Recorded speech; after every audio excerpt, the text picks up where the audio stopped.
Mas, memang ini ketika Amerika Serikat menyerang Iran, kayaknya itu weekend ya? Iya, Ketika weekend dia ya. nyerang, Weekend, ya, benar. pengumuman Donald Trump itu, dia bilang ada penyerangan 3 titik nuklir gitu. Saya luar biasa kaget, karena baru semalam sebelumnya kalau tidak salah, itu tuh ada berita di mana Donald Trump katanya ingin menunggu 2 minggu dulu ya, Iya, iya. sampai akhirnya US akan menentukan statement-nya, menentukan stance-nya lah terhadap Posisinya. ya perang Iran dan Israel. Tiba-tiba ada hal seperti ini gitu ya. Jadi sangat unprecedented lah ya lagi-lagi Iya. nih Donald Trump gitu ya. Dan kalau kita lihat rupiah lagi-lagi ke 16.480, lalu IHSG sekarang berada di level 6.700 ya. Apakah Anda melihatnya ini akan berlangsung lama dampaknya terhadap pasar keuangan kita, ataukah temporary shock karena kemarin dari Donald Trump yang tidak disangka-sangka, Mas Michael? Iya, kalau kita lihat ini menambah daftar masalah baru ya, karena kita belum selesai dengan perang dagang, karena negosiasi masih berjalan, terus kemudian ada Israel versus Iran juga sebelumnya, terus sekarang Amerika terlibat di dalamnya. Artinya kan menambah daftar ketidakpastian lah yang harus diperhatikan oleh para investor gitu. Dan kalau kita lihat hari ini ya, IHSG dan rupiah memang terpengaruh karena short term ya, kita lihat emang globalnya juga lagi merah semua dan berimbas ke Indonesia gitu. Dan ini memang tidak bisa dipungkiri kalau kita lihat dari sisi rupiah saja itu bisa nyaris tembus 16.500 gitu, dan tadi kita lihat Bank Indonesia juga mengeluarkan statement kalau dia akan masuk untuk triple intervention ya di spot di NDF dan termasuk untuk pembelian SBN untuk langsung jaga-jaga gitu ya, jaga-jaga Mas, ya? karena mengantisipasi aliran modal itu keluar jauh lebih besar daripada sebelumnya.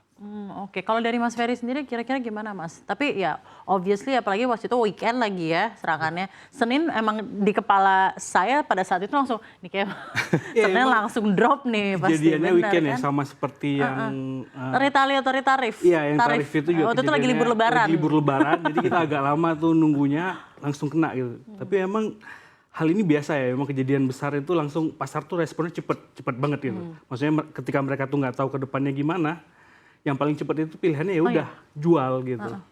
Itu yang paling cepat gitu, itu kejadian. Jadi semua kelihatan di kelas aset yang utama ya. Saham Bursa Asia Pasifik dibuka langsung merah, IHSG ikutan merah, Bursa Eropa juga ikutan merah. Terus habis itu yang kelas aset lain misalnya yang lebih alternatif kayak Bitcoin dan kripto juga merah. Cuma kelas aset mungkin ya dolar ya menguat, jadi mungkin orang-orang pada lagi nyari nih, nggak tahu mau bawa kemana, uang ditarik dari saham, dari kripto, bahkan emas juga nggak mengalami kenaikan signifikan.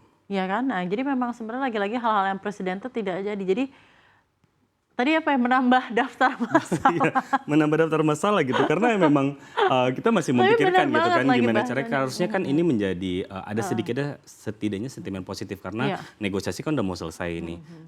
Ada beberapa negara yang udah mulai mau bernegosiasi dengan Amerika Serikat. Artinya kan sedikit demi sedikit ketidakpastian bisa dikurangi. Cuman karena serangan yang terjadi di akhir pekan kemarin itu akhirnya bikin investor juga ini arahnya mau kemana lagi. Tapi gitu. memang sebenarnya ya semua dimulai dari 2 minggu lalu ketika tiba-tiba Israel nyerang Iran itu kan ya waktu itu. Gak nyampe 2 minggu lalu ya, kalau tidak hari Jumat gitu ya. Jadi memang eskalasinya cepat gitu ya. Dan kalau tidak salah nih ya, saya juga tadi baru saja baca tadi Menlu Iran baru saja mengumumkan bahwa besok dia akan konsultasi, bahasa konsultasi ke Vladimir Putin. Nah, kita kan tentunya ini ya suatu pertemuan yang memang menjadi apa ya, monumental gitu ya. Karena hasil dari pertemuan tersebut pastinya ada sesuatu yang akhirnya memiliki dampak langsung terhadap ketegangan yang ada antara Iran dan Israel dan Amerika, dan apakah ada negara-negara lain yang mungkin akan apakah terlibat. Cina mungkin akan terlibat, kita juga tidak akan Iya, tahu. Iya betul. Nah tapi yang menarik nih mungkin ada lagi nih. Saya merasa Iran ini cukup pintar bahwa untuk memberikan hukuman ke Amerika Serikat itu tidak serta-merta dengan military effort, tapi juga economic sanction, which is menutup Selat Hormuz. Karena Selat Hormuz ini sangat kritikal gitu ya sebagai jalur perlintasan untuk distribusi minyak dunia. Dan ketika itu ditutup, itu sebenarnya kan daerahnya Iran gitu ya, ini akan sangat-sangat melukai Amerika Serikat dan mungkin negara-negara lainnya gitu ya.